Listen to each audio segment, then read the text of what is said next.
Race you to that rock pool, Trusty. Rachel Walker yelled to her best friend Trusty Tate. You are on, Trusty replied. Laughing, the two girls raced across the beach. Rachel reached the pool first, but Trusty was behind her. Your grand's lucky to live in a Learmouth, Rachel panted, gazing around the sandy bay. It is lovely. Trusty nodded. Learmouth was a pretty fishing village with winding streets and a harbor filled with boats. Trusty's grand lived in one of the cottages on the cliff near the beach. I always have fun here, said Trusty. I am glad you could come too this time. Thanks for inviting me, Rachel replied. The two girls wandered down to the sea. The waves lapped at their flip-flops, but as the water slid back, it left a large seashell on the sand right in front of them. Rachel picked it up. It is beautiful, she said. Look. As Trusty looked, a burst of aquamarine sparkles suddenly fizzed out of the shell, making Rachel jump. Fairy magic, Trusty gasped. The girls glanced excitedly at each other. Their friendship with the fairies was a special secret. The faint tinkle of the bells and soft music floated out of the shell. Quickly, Rachel held it up so that she and Trusty could listen. Hello, girls, said a silvery voice. Rachel grinned at Trusty. It is the Fairy Queen, she exclaimed. We'd like to invite you to the special beach party, a luau to celebrate the summer, the Queen went on. We get together with all our ocean animal friends, including the fairies' best friends, the narwhals. If you'd like to come, just place the shell on the sand right now. We hope you can join us. The Queen's voice faded away with a quick glance around to make sure nobody was watching. Rachel placed the seashell on the sand. Immediately, a dazzling rainbow sprang from the shell, its colors bright in the sunshine. Let's go, Trusty, Rachel whispered. Trusty nodded and the girls stepped onto the rainbow. As soon as they did so, they were whisked away in a whirl of fairy magic.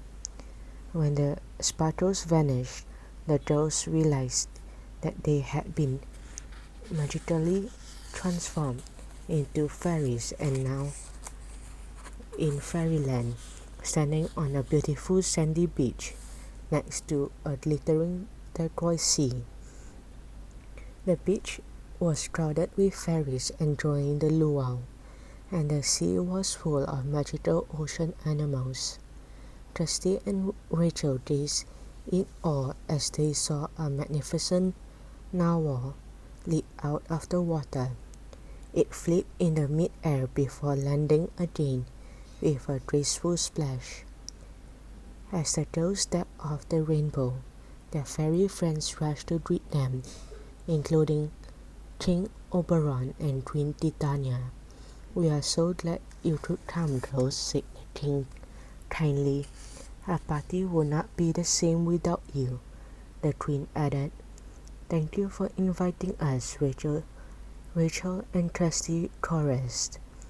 Come and booty, growled Jade, the disco fairy. Laughing, Rachel and Trusty started dancing with Jade.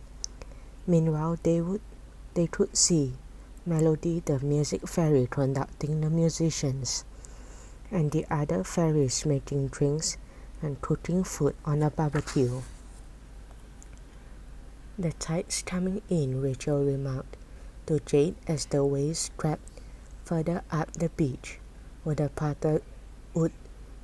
party be over soon? Jade shook her head.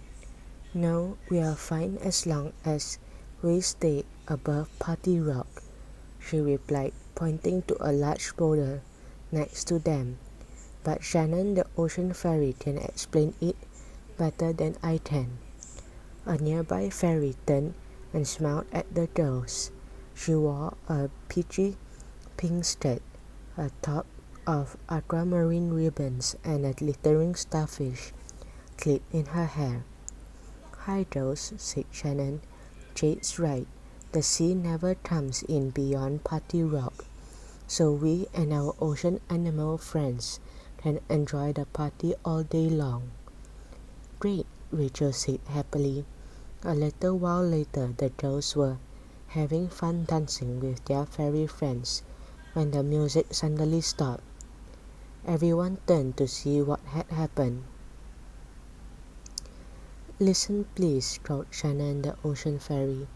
"I am afraid the sea's coming in too far."